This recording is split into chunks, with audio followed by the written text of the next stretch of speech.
Social ইসলামী ব্যাংকের আগে এখন যে পরিস্থিতি সেটা আগের চেয়ে অনেক ভালো এবং আমরা আস্তে আস্তে স্বাভাবিক অবস্থার দিকে আমরা চলে যাচ্ছি এবং আমরা আশা করছি যে খুব শীঘ্রই আমরা হয়তো মানে আমরা কয়েক মাসের মধ্যে হয়তো আমাদের তারল্য সংকট পুরোপুরি আমাদের কেটে যাবে এবং আমরা একদম স্বাভাবিক অবস্থায় ফিরে যাব। হ্যাঁ, যে সমস্ত ক্ষতি হয়েছে ব্যাংকের সেটা হয়তো একদিনের রিপেয়ার হবে না, এক মাসের রিপেয়ার হবে না, এক বছরও হবে না। এটা শুধু সোশ্যাল ইসলামী ব্যাংকের জন্য না, এটা বাংলাদেশের অন্য যে সমস্ত ব্যাংকে যেটা রাষ্ট্রীয় মদদে লুটপাট হয়েছে, তো এই ক্ষতিগুলো সারিয়ে উঠতে সময় লাগবে। কিন্তু আমরা তুলনামূলকভাবে অন্য ব্যাংকের চেয়ে অন্যান্য যে সমস্ত ব্যাংকে এই ধরনের ঘটনা ঘটেছে তাদের চেয়ে আমরা অনেক ভালো অবস্থানে আছি।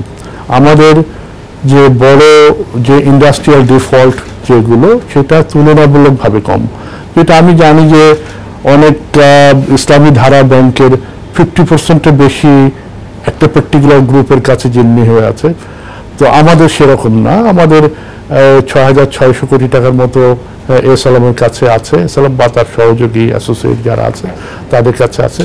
সেটা তার এগেনস্টে অ্যাসেটও আছে, তার শেয়ারগুলো আছে, সেখান থেকে রিকভার করা সম্ভব যদি তারা কোনো রেসপন্স নাও করে। কিন্তু আমাদের একটা বড় ভালো দিক হলো যে আমাদের কোনো আনট্রেস্ট লোন নাই, সব লোনই ট্রেস্ট। সোশ্যাল ইসলামী ব্যাংকে সব লোনই ট্রেস্ট, তার মানে কে লোন নিয়েছেন সেটা আইডেন্টিফাইড এবং তাদেরকে আমরা ট্রেস ব্যাক করে আইনের আওতায় আমরা নিয়ে আসতে পারছি, আমরা মামলা করতে পারছি, সব কিছু করতে পারছি।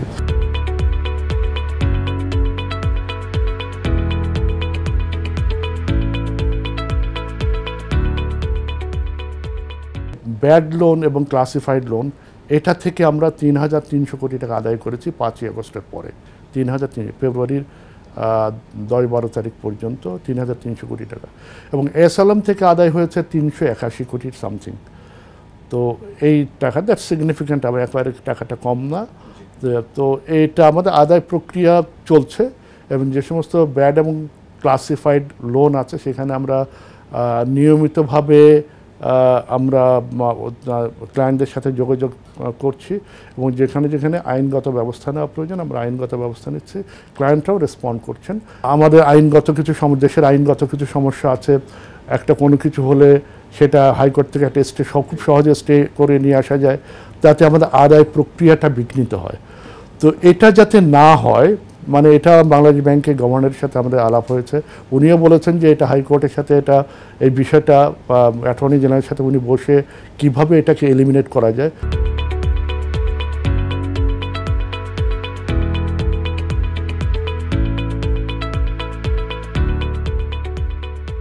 গ্রাহকদের আস্থায়িতার জন্য আসলে যেটা সবচেয়ে বড় প্রয়োজন সেটা হলো সুশাসন। আমরা যখন সুশাসন প্রতিষ্ঠা করি এটা তো সরাসরি গ্রাহকদের কাছে কমিউনিকেটেড হয় না।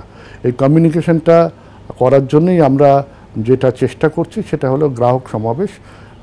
আমাদের ম্যানেজমেন্ট টিম তারা গ্রাহকদের সাথে কথা বলছেন, বিভিন্ন এলাকায় যে তারা গ্রাহকদের সাথে কথা বলে আস্থাহীনতা দূর করার চেষ্টা করছেন। আর আস্থা তখনই বাড়ে যখন গ্রাহক যখন টাকা জমা করে এবং টাকা যখন ফেরত পায় তখন আস্থাটা বাড়ে। হ্যাঁ, আস্থাহীনতার কিছু কারণ ঘটেছে, কারণ লিকুইডিটি ক্রাইসিস একসময় প্রকট ছিল এই ব্যাংকে এবং ব্যাংক তখন তাদেরকে টাকা ফেরত দিতে পারে না। একবার আস্থা চলে গেলে আস্থা ফিরিয়ে আনা আসলেই কঠিন কাজ, বাট কঠিন হলেও আমরা এই কাজটা এখন করার চেষ্টা করছি এবং আমরা পজিটিভ রেসপন্স পাচ্ছি। এখন আমাদের ডিপোজিট বাড়া শুরু হয়েছে।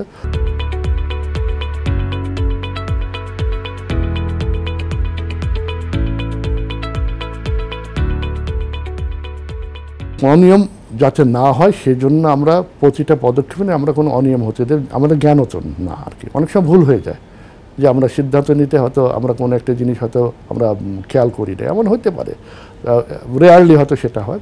বাট আমাদের যে আমরা চাপের মুখে কোনো কাজ করি নেই, তাদেরকে স্পষ্ট জানাচ্ছে উইল কোঅপারেট, আমরা আসেন এখানে আপনারা লোন রিশিডিউল করেন, উইল কোঅপারেট, আমাদের কিন্তু আইন অনুযায়ী হতে হবে।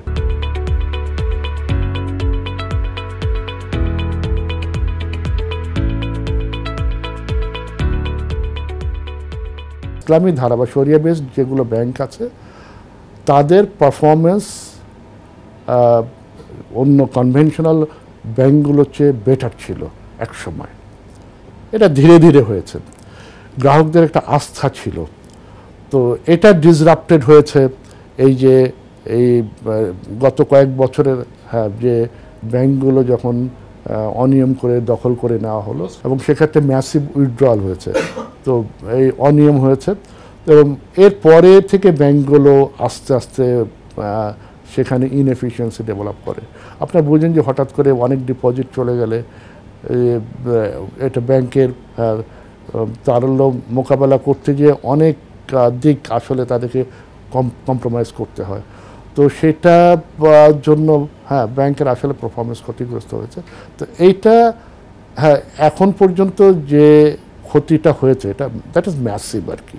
তো এই ম্যাসিভ ক্ষতি একটু ওভারকাম করে আমাদেরকে আবার স্বাভাবিক ধারায় ফিরে আসতে ইট উইল টেকস টাইম।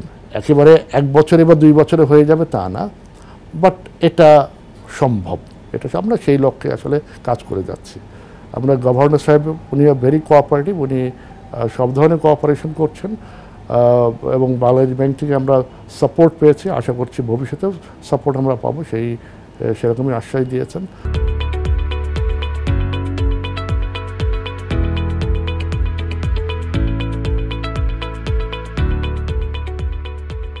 এটা শেষ হয়েছে, আমরা ব্যবস্থা নিব।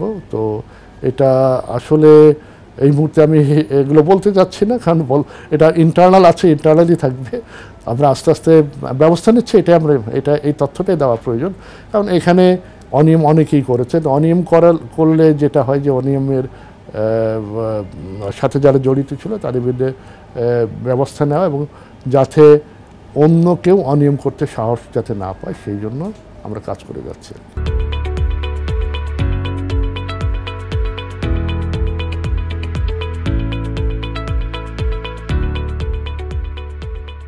আমাদের উদ্দেশ্য কয়েকটা। প্রথমত যে কমপ্লায়েন্স ঠিক করা। কমপ্লায়েন্সের মধ্যে 2 ধরনের কমপ্লায়েন্স। আমরা একটা হলো শরিয়া কমপ্লায়েন্স, আমরা মোস্ট শরিয়া কমপ্লায়েন্ট ব্যাংক হিসেবে এটাকে গড়ে তুলতে চাই। সবাই শরিয়া ব্যাংক, কিন্তু শরিয়া কমপ্লায়েন্স কতটুকু সেটা নিয়ে অনেকের মধ্যে প্রশ্ন আসলে আছে। তা আমরা যে কারণে আমাদের শরিয়া বোর্ড ভেঙে দিয়ে নতুন করে শরিয়া বোর্ড আমরা করেছি।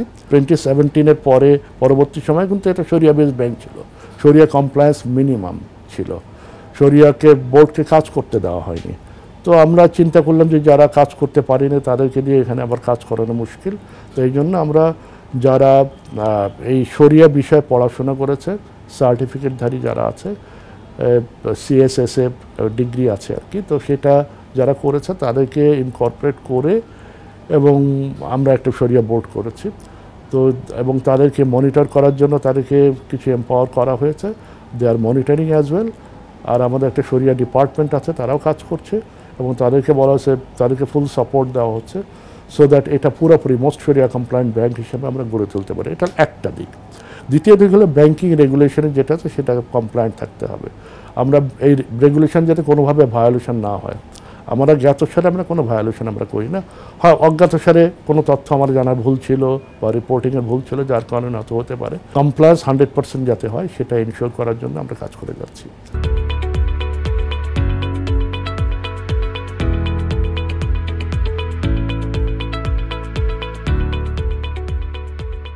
গত বছর পর্যন্ত আপনারা জানেন যে এটা অবস্থা যে ব্যাংক যে পর্যায়ে নেওয়া হয়েছিল তাতে ভালো কিছু হওয়ার কথা, তার একটা রিফ্লেকশন হয়তো কিছু থাকবে।